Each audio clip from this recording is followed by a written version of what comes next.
What's going on YouTube? This is Siren here, and today I'm giving you guys a new deck profile of a new game I've been recently got into a little bit.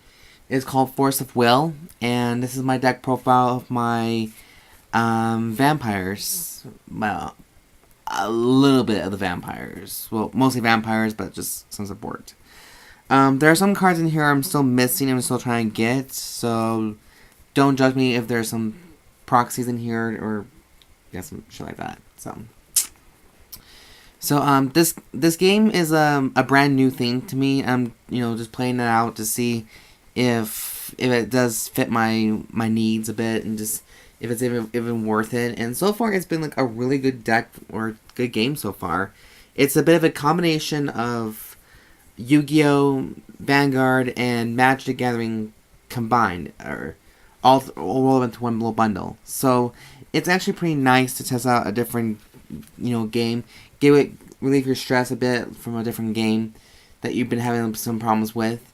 But that'll be all in the next video sometime. So, anyways, guys, without any further ado, I'm just gonna shut up now and get on the deck profile. So my ruler today for this deck is Alucard, the Dark Noble. This is kind of like the starting Vanguard, but this is like a permanent thing. So he's a vampire, of course, dark, and its J-Ruler ability is pay 0. You cannot play this ability if you don't control a vampire resonator, and a resonator your opponent controlled hasn't enters a graveyard this turn. Activate ability: when you rested, target resonator gains -0, 300 defense minus until the end of the turn. And apparently it comes into like a cross-ride mode into calling Dracula the demonic one. Flying, it gains flying, so any card who does not have a non-flying ability cannot attack him. Imperishable: if this card would be destroyed, move this card to your ruler area as a ruler without losing any abilities. Continuous: whenever a resonator your opponent controls is put into the graveyard, if it was dealt damage by this card this turn, put it to your field under your control.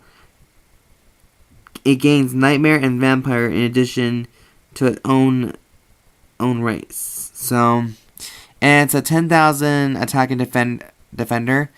So, like I said, this is all like a brand new game for me, so I'm still just, testing it out a bit, but it's kind of funny, like, Alucard becomes a noble, polite, cordial person to become now a sex fiend, a sex god, and a vampiric asshole with an Alucard with a ego to boost. So that's my ruler.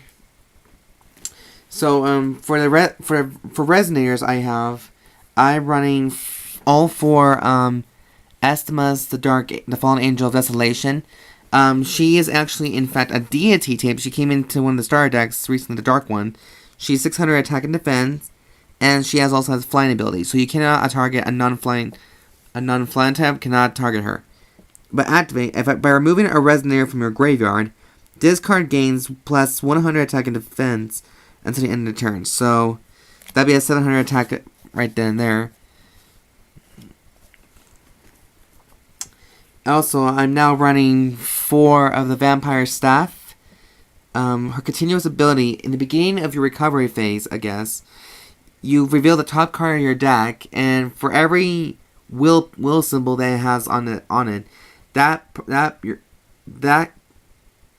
person, your opponent, loses 100 points. So I'm sorry if and it goes back to your top of your deck until you draw it. So that's what I believe to be told. Next, I'm also running 4 Loras, the Blood Speaker. Basically, she's a searcher for the deck. Like, you can have up to 4 copies of her, and that's why she's very popular. When she's entered the field, you can search your deck for 1 vampire card and add it to your hand. So, and I'll tell you a bit more about how this deck's kind of run a little bit. I'm running 3 Vampire Bats. By paying 1 dark mana, he gets 200 until the end of the turn. So he's a 0 attack. I know you guys are thinking, like, why are you running a 0? He also has flying ability, so he cannot be targeted by a non-flying type. A continuous effect is, when this card deals damage, you gain that many life. So, that's what I kind of misplayed a little bit tonight in the tournament. But still, it's awfully fun. And then I'm running 4 of the Servant of Vampires. He has a continuous ability that is, it's pretty good. Like, as long as he's in play, or if you're having multiple copies of him, your opponent can only target a person of spells and monster abilities towards only him. So, which means you cannot target any other vampire resonators as long as he's in play. And it's only one dark mana cost.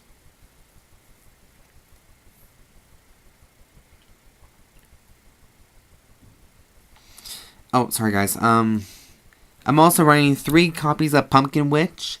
For 1 turn only, and when she's entered the field, all your units or your resonators gain the ability of flying and swiftness. So for that 1 turn. So this is like your final turn kill, accordingly. And according to its up here a bit, it costs 1 dark mana plus 2 more extra mana costs, magic stones to summon her. I know it's a little different. It's kind of like magic. I guess it is kind of has that magic concept to it. Anyways, for my final resonators, I'm running 3 Deadman Prince, 500 attack and defense, and 3 cost of summon. When he enters the battlefield, I can target 1 resonator. It could be any resonator you choose, and add to your hand, and add that card to your hand. And it's kind of really freaking me out still that these are based on the grim fairy tale cards. Like when I was a kid, I actually grew up in the regular fairy tales like Cinderella, Lion King, Jungle Book, and that stuff. But still seeing these in like their actual grim selves is like scary because it's like you never understood it, and now you're starting to see it. It's really starting scary. So for spells and chants and additions and all that stuff, I'm playing the field. What's it called again? Alvarez, the Demon Castle, aka the Vampire Castle. So as long as this is in a continuous effect, all vampire resonators that I control gain plus 200 attack and defense. And then by paying 1 mana cost, you can banish this card and put target vampire resonator from your graveyard into your hand. So you get a free vampire when you banish this card, and all your units, your vampires gain plus 200 attack and defense. Next, I'm running 3 of Resurrection of Vampires, paying a cost of 4 total. Yeah, by paying a cost of 4, I didn't realize that. Put a vampire resonator from your graveyard into your field, and this triggers the enter abilities. So, like any other units, it comes with when it calls into play. So I'm also running 2 Bloodsucking Impulses because you don't really need too much of this unless you want to really gain that much life. Like you do have the option of playing 4, but I think 2 is good enough. You can target 1 vampire that you control. You can deal damage to one of the resonators your opponent controls, and you gain life equal to half that of your vampire's original vampire's attacks. Next, I'm also running 2 Grasp of Lives. I originally run 4 because this card's so fucking good, but its trigger effect is that during the end phase, if a resonator your opponent controls attacked, it's automatically destroyed. It's kind of like a bottomless trap hole in a way. And then finally, I'm also running 4 Demon's Curse. What Demon's Curse does for continuous effect, Resonator with this card gains minus 200 attack and defense, so it loses 200 attack and defense. When the Resonator with this is put into the graveyard from the field, this card deals 500 damage to that Resonator's controller. So this card is like definitely a death curse. And of course, for the final moment, I'm also running all 10 dark manas. So this is very mono build. So yeah. So anyways, guys, I hope you guys enjoyed this deck profile. This is a brand new game to me still, so it's still very good. But let me just know what you guys think about this deck, and if it's very good, how you guys feel about Force of Will in general.